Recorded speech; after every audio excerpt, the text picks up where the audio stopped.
জয় শ্রীহরি শ্রী বিষ্ণু নারায়ণ। আজকের বিষয় খুব সুন্দর, গুরুত্বপূর্ণ বিষয়। শ্রাবণ মাসে সব থেকে একটি শিকড় আছে, যেটা ধারণ করার খুব ভালো সময় বলতে পারেন।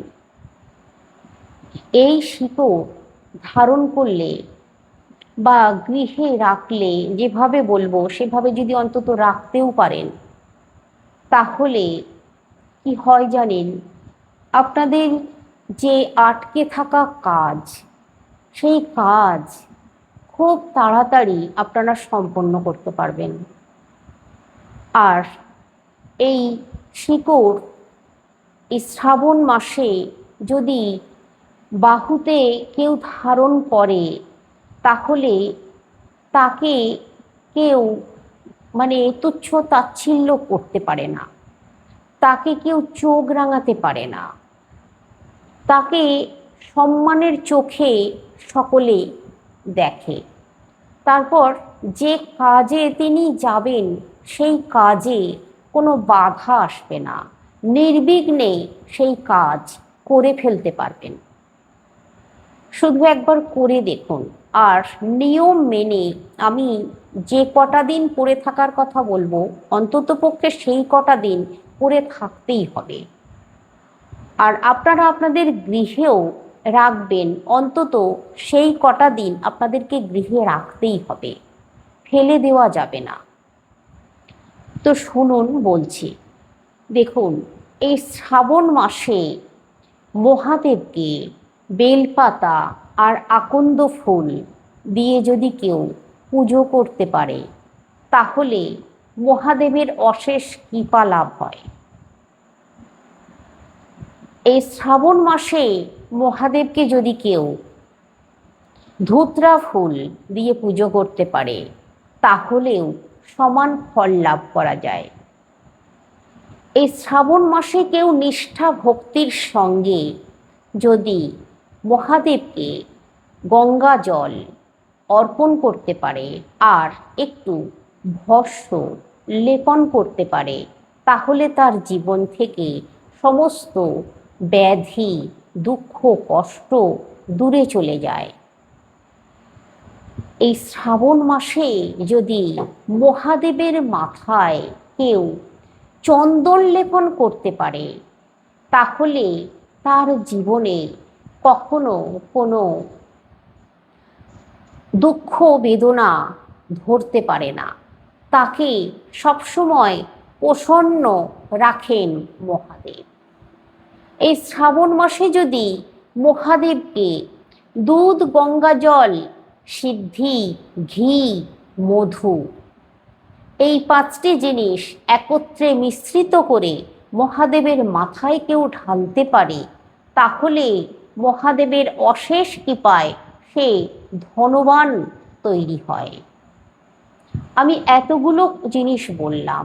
এবার এই শ্রাবণ মাসের সোমবার, যদি যে কোনো একটি সোমবার মহাদেবের সামনে বসে রুদ্রাক্ষের মালায় ওম নমঃ শিবায় মন্ত্র জপ করতে পারে, তাহলে সে কোনোদিনও অর্থের অভাবে ভুগবে না, ঋণের দায়ে পড়বে না। এই শ্রাবণ মাসে যে কোনো সোমবার রুদ্রাক্ষ কেউ ধারণও করতে পারে। আর এই রুদ্রাক্ষের মালায় যদি মহামৃত্যুঞ্জয় মন্ত্র 108টা রুদ্রাক্ষের মালা নিতে হবে, একটা একটা করে মালা গুনে গুনে জপ করতে হবে 108 বার মহামৃত্যুঞ্জয় মন্ত্র। ওম ত্র্যম্বকম যজামহে পুষ্টিম সুগন্ধিম বর্ধনম উর্বারকমিব বন্ধনান মৃত্যুরমোক্ষীয় মামৃতাৎ। 108 বার জপ করুন। মৃত্যু ভয়, অকাল মৃত্যু, দুর্ঘটনা, পরিবারের শান্তি, সুরক্ষা থাকবে বজায়। কোনোদিনও অকাল মৃত্যু হবে না, দুর্ঘটনা ঘটবে না, ব্যাধি জড়িয়ে ধরবে না আষ্টে পৃষ্ঠে। শ্রাবণ মাসের যদি প্রতিটা সোমবার মহামৃত্যুঞ্জয় মন্ত্র 108 বার রুদ্রাক্ষের মালায় কেউ জপ করতে পারে, তাহলে তার জীবন থেকে মৃত্যু ভয়, শত্রু ভয় বিনাশ হয়। করে দেখুন, এখনো সময় আছে। এবার বলি, কোন শিকড় নেবেন, কোন গাছের? আকন্দ গাছ তো বটেই, কিন্তু কোন আকন্দ গাছ? সাদা আকন্দ গাছের শিকড়, এটা 1 নম্বর। আর 2 নম্বর, কালো ধুতরা গাছের শিকড় নিতে পারেন। যদি শ্বেত আকন্দ গাছের শিকড় জোগাড় করতে পারেন নেবেন, আর যদি জোগাড় করতে না পারেন ধুতরা গাছের শিকড়, কিন্তু কালো ধুতরা। কালো ধুতরা গাছের শিকড় নেবার একটা নিয়ম আছে, সেটা বলে দিই। এই ধুতরা গাছের শিকড় যখন নেবেন, আগের দিন গাছটা দেখে আসবেন। আবার যদি শ্মশানের আশেপাশে যদি এই গাছ থাকে, তাহলে জানবেন সব থেকে শুভ। আপনি নিশ্চিন্ত মনে থাকুন, যে জন্য আপনি নিচ্ছেন আপনার কাজ হয়ে যাবে। শ্মশানের আশেপাশে আগের দিন দেখে আসতে হবে। আর গাছে কাছে একটি ছোট্ট মন্ত্র বলতে হবে। গাছের কাছে দাঁড়িয়ে এই ছোট্ট মন্ত্রটা বলবেন। ওম নমো শিবায় নমো, এইটা বলবেন।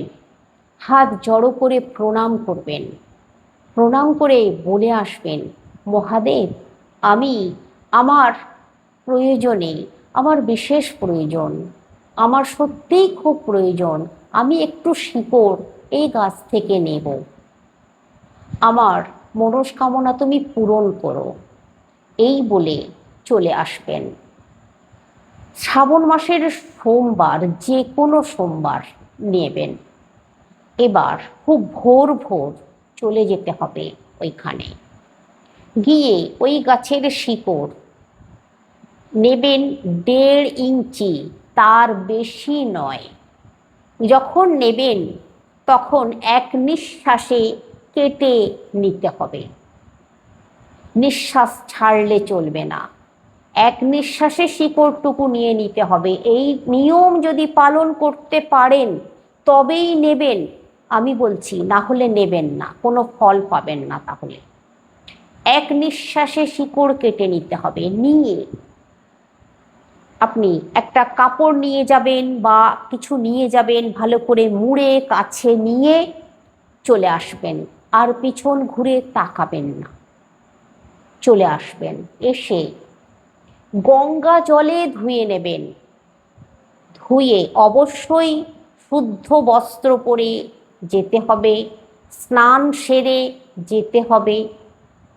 বাড়িতে ওটা নিয়ে এসে আর স্নান করা যাবে না। বাড়িতে ওইটা নিয়ে এসে সোজা ঠাকুর ঘরে চলে আসবেন। এসে একটি তামার পাত্রে রেখে ধুতে হবে ভালো করে। ভালো করে গঙ্গা জল দিয়ে ধুয়ে নেবেন। তারপর সাদা চন্দন ভালো করে মাখিয়ে নেবেন। নিয়ে যদি বাড়িতে শিবলিঙ্গ থাকে, তাহলে শিবলিঙ্গের সামনে ওই তামার বাটিতে করে রাখুন শিকড়টা। আর যদি বাড়িতে শিবলিঙ্গ নেই, তাহলে এই গঙ্গা জলে শোধন করার পর, চন্দন মাখানোর পর একটা সাদা কাপড়ে বেঁধে মন্দিরে নিয়ে চলে যাবেন। এবার কি করবেন, ঠাকুরের সামনে রাখবেন। রেখে মহাদেবের যেমনভাবে পুজো অর্চনা করেন, মন্দিরে গিয়েই করুন, বাড়িতেই করুন, সেইভাবে করে নেবেন। নিজেই করবেন, ব্রাহ্মণের এখানে কোনো ভূমিকা নেই। নিজেই করবেন। 108 বার ওম নমঃ শিবায় মন্ত্র জপ করবেন। ওই শিকড়টা হাতের মধ্যে নিয়ে, পুজো হয়ে গেল, বাটিটা সামনে রেখেছেন, তারপর ওই বাটি থেকে শিকড়টা হাতের মধ্যে নিয়ে 108 বার এই ওম নমঃ শিবায় মন্ত্র জপ করবেন। তারপর সাদা সুতো দিয়ে হাতে ধারণ করতে পারেন। এমনকি কালো সুতো দিয়েও ধারণ করতে পারেন, মানে কালো কার অথবা সাদা কার, লাল কার নেবেন না। কালো অথবা সাদা কার দিয়ে হাতে, ছেলেরা ডান হাতে, মেয়েরা বাম হাতে ধারণ করতে পারেন। এবারে আপনারা বলবেন যে আপনি বলেছিলেন যে বাড়িতে রাখার কথা, বাড়িতে কিভাবে রাখবো সেটাও বলে দিই। বাড়িতে আপনারা ওই জিনিসটাকে, ওই শিকড়টাকে অবশ্যই সাদা কাপড়ে তো ভালো করে বাঁধবেন, প্রথমে মুড়ে নেবেন, মুড়ে নিয়ে কমপক্ষে 3টে গিঁট দিতে হবে। তারপর ভালো করে জড়িয়ে নিয়ে, কাপড়টাকে ভালো করে জড়িয়ে বাঁধলেন। বেঁধে আপনাদের বাড়িতে যদি শিবলিঙ্গ আছে বা শিব ঠাকুরের পিকচার আছে, সেই পিকচারের সামনে অথবা পিছন দিকে যেখানে রাখা সম্ভব সেখানে রেখে দিন।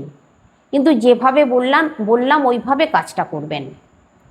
এইভাবে যদি হাতে ধারণ করেন কমপক্ষে 90 দিন পরে থাকতে হবে।